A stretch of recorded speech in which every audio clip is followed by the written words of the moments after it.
Question number 13। अब समझिए आप question number 13। D is a point on the side B C of a triangle A B C such that.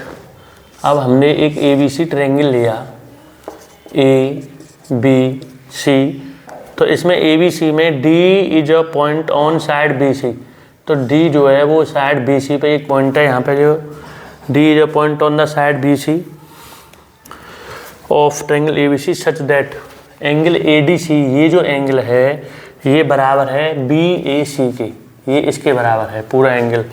तब हमें ये सिद्ध करना है एंगल ए डी सी ये इक्वल है एंगल बी ए सी, इसके इक्वल है।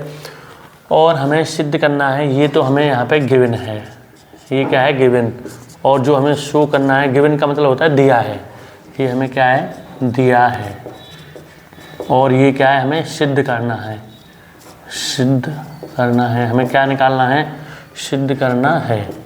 तो सिद्ध करना है हमें, सो दैट में हमें क्या लाना है सी ए स्क्वायर बराबर C B into C D, C A square बराबर C B into C D. तो देखिए किस प्रकार हो रहा है।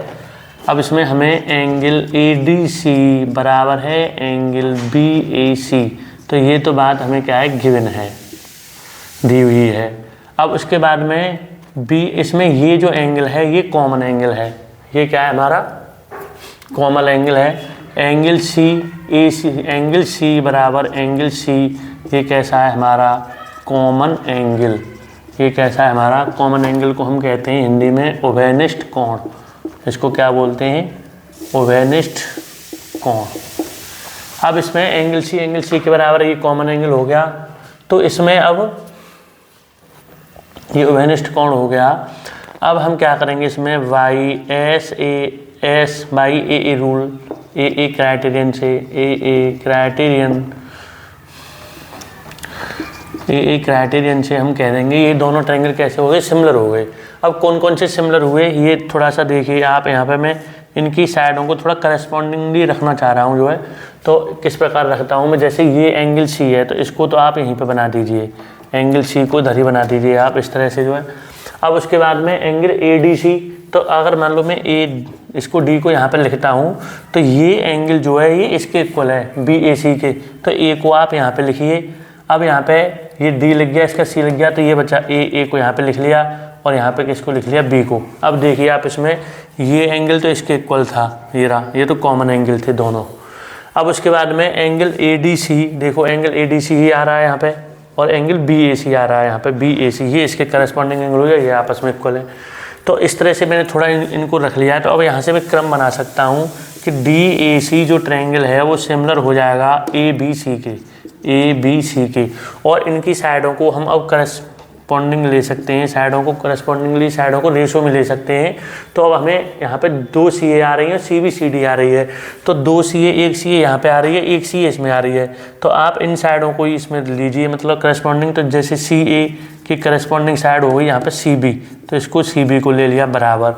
अब उसके बाद में इस सी ए एक यहाँ पे आ रही है, तो आप इस साइड को लीजिए यहाँ से सी डी अपॉन यहाँ से ले लिया हमने ये सी ए।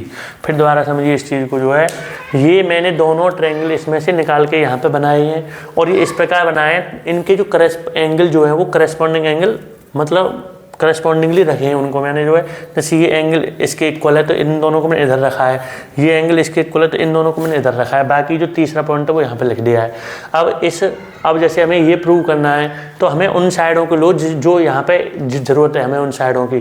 तो हमें यहाँ पे सी ए का स्क्वायर आ रहा है, तो इसका मतलब दो सी ए की ज़रूरत है जो है, तो आप सी ए वाली साइड मैंने करस्पॉन्डिंगली ले ली यहाँ पे। तो इस सी ए की साइड की ये करस्पॉन्डिंग साइड है और इस सी ए की साइड की ये करस्पॉन्डिंग है। तो अब मैं जैसे यहाँ से स्टार्टिंग कर रहा हूँ सी ए इस ट्रायंगल से, तो इसकी साइड अपॉन इसकी साइड लूँगा, तो फिर अगेन यहाँ पे पहले इसी की साइड लिखेंगे यहाँ पे सी डी अपॉन फिर दोबारा सी ए। तो अब इसका स्क्वायर कर देंगे, सी ए का स्क्वायर बराबर C B into C D, यही हमें लाना था, यही हमें सिद्ध करना था। इस प्रकार यह क्वेश्चन हो रहा है।